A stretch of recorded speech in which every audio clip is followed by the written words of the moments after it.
Have you ever felt that the smarter you get, the lonelier your life becomes? It sounds unfair, but that sting is not just in your head. Intelligence can function as a social liability, a force that pulls you away from comfortable consensus and toward uncomfortable truths. A figure from history who challenged norms paid that price long before the internet magnified it. Science, psychology, and lived stories can explain why. By the end of this piece, you will have clear tools to protect your well-being and communicate without losing your depth. So why do brilliant thinkers so often provoke pushback and exclusion? If you have felt that distance, know this first and plainly, you are not broken. And the reason may be more primitive than polite conversation suggests. The psychology behind this is often practical and simple.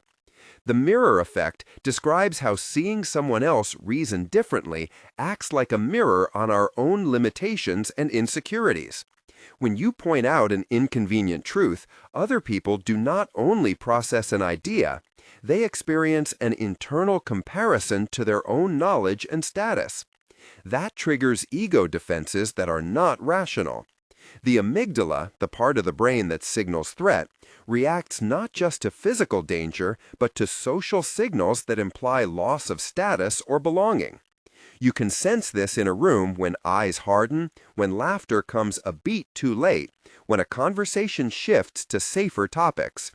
Psychologists explain this with research on social comparison and identity threat. For example, research from Stanford in 2021 highlighted how groups suppress dissenting viewpoints to preserve cohesion. That is not conspiracy.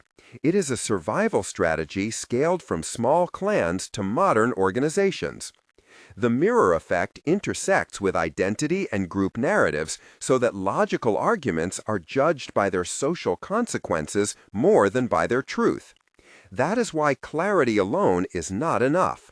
You must also manage the social meaning of your ideas. History is full of the same pattern repeated in different clothes. Think of Socrates walking the Athenian agora, asking questions that unsettled comfortable certainties. Think of Galileo, who spoke plainly to a church that measured authority by tradition. Think of Nikola Tesla, whose experiments and persona confused investors and patrons. Think of Alan Turing, whose brilliance collided with social norms and legal cruelty. Consider Mary Anning in paleontology, who dug up fossils on a windswept beach while institutions ignored her work. Each faced social reactions that mixed curiosity with fear and often punishment. The protagonist in one story is a teacher named Maya, who points out a flaw in a well-loved curriculum. When Maya speaks, other faculty fold their arms and look down at the laminated handout. In another vignette, a software engineer named Daniel proposes a new architecture and is met with quiet dismissal. In a small town, a librarian named Priya discovers archival letters that rewrite a local myth and finds neighbors refusing to accept them. In each case, the initial reaction is not debate but distancing. The scene in a community hall smells of stale coffee and fluorescent light. You hear the rustle of programs and the low murmur of polite conversation.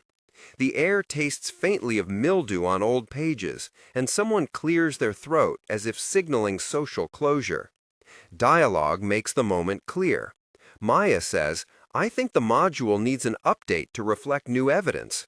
A colleague replies, "Why change what works for parents and test scores?" Maya answers, "Because honesty matters more than comfort." The colleague snaps, "That may be true, but it upsets the balance here." Priya later says at the local meeting, "These letters change who we thought founded the town." An elder called Marcus responds, "We do not need our origin story shaken."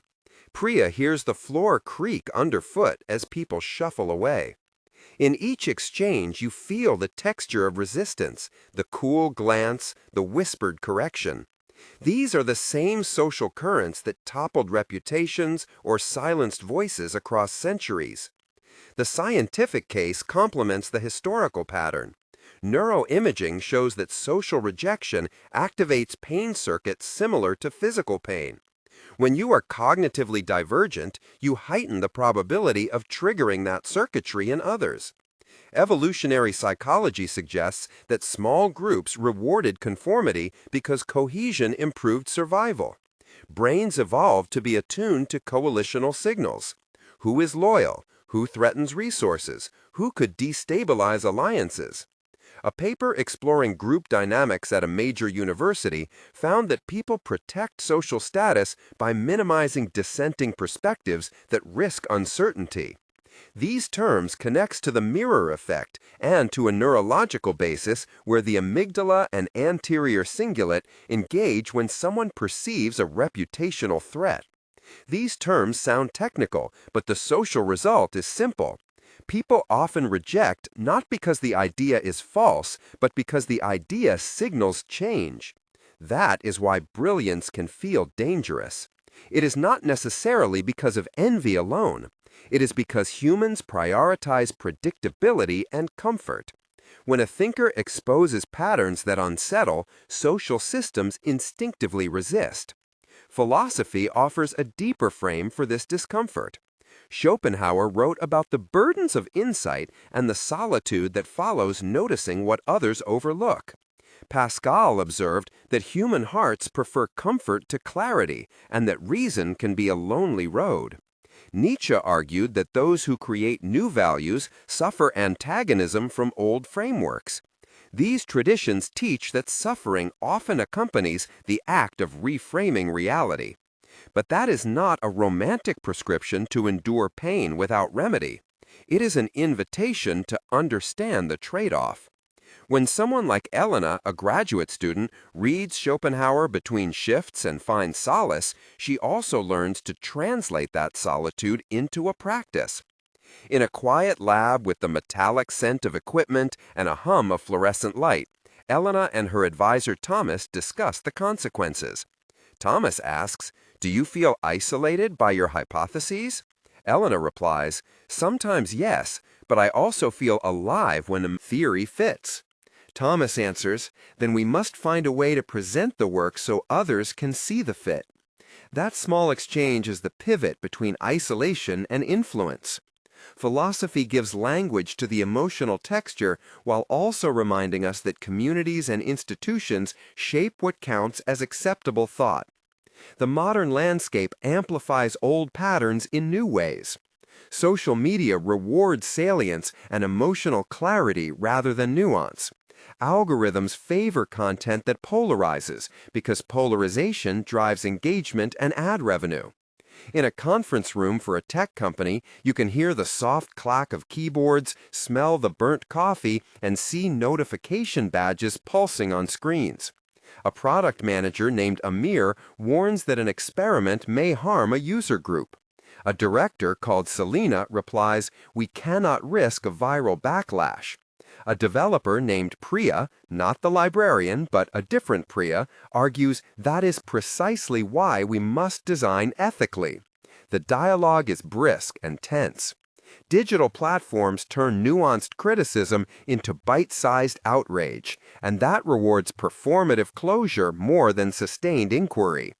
Educational institutions also replicate conformity when metrics dominate. A dean named Marcus pressures faculty for enrollment numbers. A philosopher named Rosa proposes a seminar on difficult texts and is told that will not attract enough students. The result is a narrowing of what counts as legitimate inquiry. At the same time, power structures in corporations and media can co-opt and sanitize radical ideas so they become safe and marketable long after their originators are sidelined. This ecosystem makes it harder for deep thinkers to find durable audiences. That is why community matters. That is why naming allies and allies' names like Daniel, Maya, Amir, Elena, Thomas matters in the story of survival. Community offers practice spaces where ideas can be tested without triggering full-scale social rejection. What can you do in practice right now? First, cultivate a small coalition where explanation is slow and patience is high. Seek or create groups like book salons, research circles, or local forums where nuance is practiced. Second, translate complexity into explanation that respects your audience without diluting truth. Use metaphors, short narratives, and stepwise evidence to lower perceived threat. Third, manage your exposure strategically. You do not have to be public with every insight. Test ideas in trusted spaces with people like Maya, Daniel, Priya, Marcus, and Elena before wider release. Fourth, practice emotional hygiene. Solitude is not the same as loneliness. Schedule restorative routines, seek therapy or mentorship, and notice the sensory anchors that ground you, like a walk in a park, the smell of rain, the feel of a book spine in your hand. In 1 month, you will feel more energy by offloading early critiques into a safe circle. In 3 months, you will notice your communication sharpen. In 6 months, you may build a modest but sustainable audience that appreciates depth without consuming you. If this narrative resonated, pause for a moment and share a single sentence below about one time you were dismissed or misunderstood for saying something uncomfortable. Your single sentence helps others feel less alone and builds a map of shared experience. Thank you for reading and for the courage of your thinking. If you want more episodes that mix history, psychology, and practical tools, subscribe and stay with the conversation. Thinking deeply can be lonely and painful, but it is also the engine of change. Seeing the world differently is not a defect, it is a responsibility and a promise of progress.